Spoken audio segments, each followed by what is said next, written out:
Sorry, मैं तो दूंगी टाइम।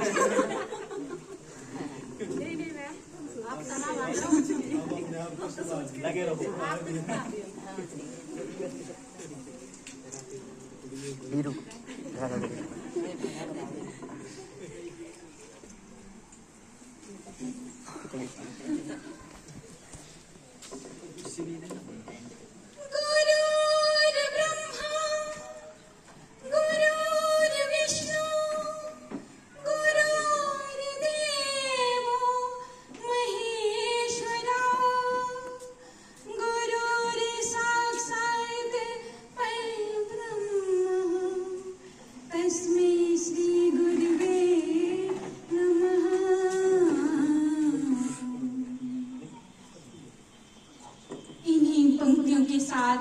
यहाँ उपस्थित आदरणीय सभी बुद्धिजीवियों को मेरा हार्दिक प्रणाम है।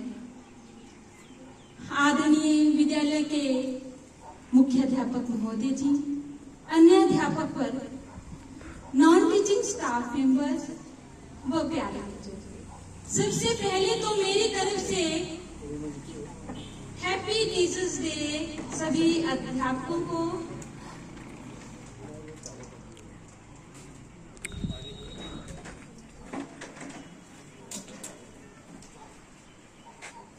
मैं अपने आप को इस योग्य तो नहीं समझती हूँ कि मैं यहाँ उपस्थित बुद्धिजीवियों के सामने कुछ कहूँ, लेकिन एक अध्यापिका होने के नाते मैं अपने फर्ज से भी पीछे नहीं हट सकती। शायद ये मेरी मजबूरी ही है, नहीं तो मुझे बहुत आत्मग्लानि होती है कि जो हमारा फर्ज है बच्चों के लिए वो शायद मैं नहीं निभा पाई। चाहे इसके लिए मेरी निंदा हो, चाहे स्तुति, मैं दोनों के लिए तैयार होती हूँ। अगर फिर भी मेरे शब्दों से किसी के सम्मान को या किसी के हृदय को कोई ठेस पहुंचे तो मैं क्षमा प्रार्थी हूँ।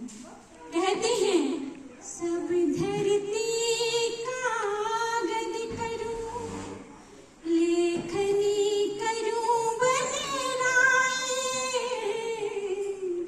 सब धरती कागज करूं, लेखनी करूं बनराए, सात समझ की मसी करूं, गुरु गुण लिखा न जाए कबीरा, गुरु गुण लिखा न जाए।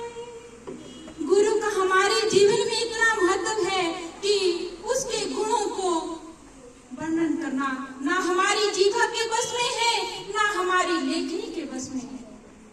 क्योंकि प्यारे बच्चों, तीन हमारी जिंदगी में परम हित ऐसी हैं, एक गुरु और माता पिता। गुरु जैसे हमारे माता पिता हमारे शरीर के जन्मदाता हैं, हमारे शरीर का पालन पोषण करते हैं, उसी प्रकार गुरु हमारी आत्मा का पोषण करता है। वो हमें ज्ञान देकर हमें एक सभ्य नागरिक बनाता है। तो गुरु भी आपको मतलब माता पिता के समान है।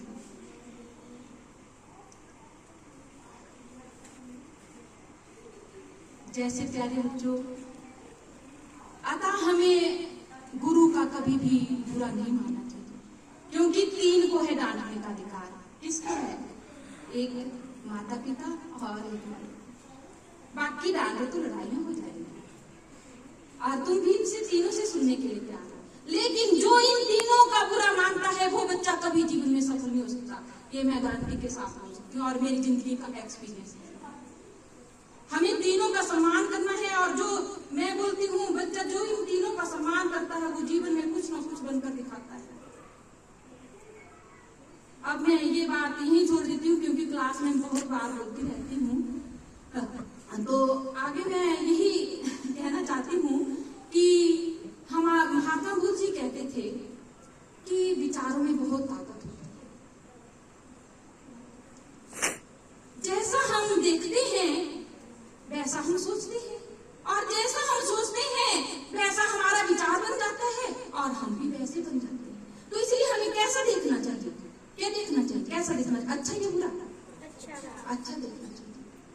हमें बुराई अपनी दृष्टि को गुणग्राह्य बनाना चाहिए। ये मैं आपको ही नहीं बोल रही, अपने आप को बोल रही हूँ। हम इंसान हैं, हम पूरी तरह से पूर्ण तो नहीं बन सकते, लेकिन कोशिश भी ना करेंगे तो हमारी बहुत गलती है। हमें क्या करना चाहिए? सभी इंसान अच्छे हैं और हमें क्या देखना चाहिए? सब में अच्छाई ही देखनी चाहिए। जब हम अच्छाई देखेंगे तो हमारे अंदर अनायास ही अच्छे गुण आते रहते हैं। अगर हम बुरा देखेंगे तो हमारे अंदर ना चाहते हुए बुराई आएगी। एक उदाहरण देती हूँ, बोल रही हूँ ना बेटा, ध्यान से सुनना। एक गोबर का पहाड़ है, उसके अंदर हीरे हैं। आप क्या लोगे, गोबर या हीरे चुनोगे? वहां से गोबर चुनोगे? वहां से क्या चुनोगे बेटा? जो हीरे चुनना चाहते हो हाथ खड़ा करो। गोबर का पहाड़ है, उसमें हीरे भी हैं और गोबर भी है, तो तुम उसमें से क्या लोगे? गोबर लोगे कि हीरे? कुछ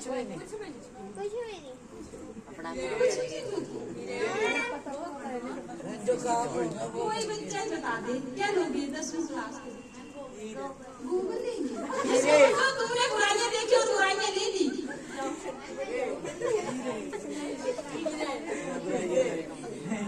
एक गोबर का पहाड़ है, उसमें हीरे हैं, तो हम हीरे लेना चाहेंगे, गोबर थोड़ी लेंगे उसमें से। हाथ खुलने भी हो जाए, लेकिन हमें हीरा तो मिलेगा ना। हम उसमें से हीरे लेंगे। इसी प्रकार मनुष्य के अंदर बुराइयां भी होती हैं, अच्छाइयां भी होती हैं। हमें क्या करना चाहिए? अच्छाई को चुनना है और सब में से अच्छाई। अगर मेरे अंदर कोई अच्छाई है तो वो लेनी, मेरे अंदर कोई बुराई है, जो गोबर है वो नहीं लेना है, जो हीरा है वो लेना है। ये है मेरे कहने का भावार्थ। तो परंतु ये गुणग्राह्य दृष्टि जो है वो बड़ी कोशिश से मिलती है। इसके लिए हमें भगवान से ही प्रार्थना कर सकते हैं कि अस्तो माँ सतगम्य, तमसो माँ ज्योतिर्गम्य, मृत्युर् माँ अमृतगम्य। कि हमें, हे ईश्वर, हमें कुमार्ग से सन्मार्ग की ओर ले चल, यानी बुरे रास्ते से सही मार्ग की ओर ले चल, और अज्ञान रूपी अंधकार से प्रकाश की ओर ले चल, और ताकि हम मृत्यु के समय मोक्ष को प्राप्त कर सके। ये बात शायद आपको समझ नहीं आएगी सेज में, चलो फिर भी मेरा बोलना फर्ज है। तो और एक और बात महात्मा बुद्ध जी कहते थे कि हमें पिछली यादों को जो है वो छोड़ देना चाहिए और प्रेजेंट में ही जीना चाहिए। ना पास्ट में जीना चाहिए, ना फ्यूचर में, हमें प्रेजेंट में जीना चाहिए। तो ये पंक्तियां मैं गुनगुनाऊंगी इसके लिए ही, तो आपने सबने मेरा साथ देना है। छोड़ो कल की बातें, कल की बात पुरानी, नए दौर से लिखेंगे हम मिलके नई कहानी। हम हिंदुस्तानी, हम हिंदुस्तानी, हम हिंदुस्तानी, हम हिंदुस्तानी।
अपनी हाथों को अपना भगवान बनाए, राम की सब भूमि को, गौतम की भूमि को, सपनों से भी प्यारा हिंदुस्तान बनाए। नया खून है, नई उमंग है, अब है नई कहानी। हम हिंदुस्तानी, हम हिंदुस्तानी, हम हिंदुस्तानी, हम हिंदुस्तानी। छोड़ो कल की बातें, कल की बात पुरानी, नए दौर से लिखेंगे हम एक नई कहानी। हम हिंदुस्तानी, हम हिंदुस्तानी। जय हिंद, जय भारत। बहुत बहुत धन्यवाद बच्चों, आपने इतना अच्छा अच्छा कार्यक्रम जो हमारे लिए आयोजन किया, इसके लिए बहुत बहुत थैंक्स।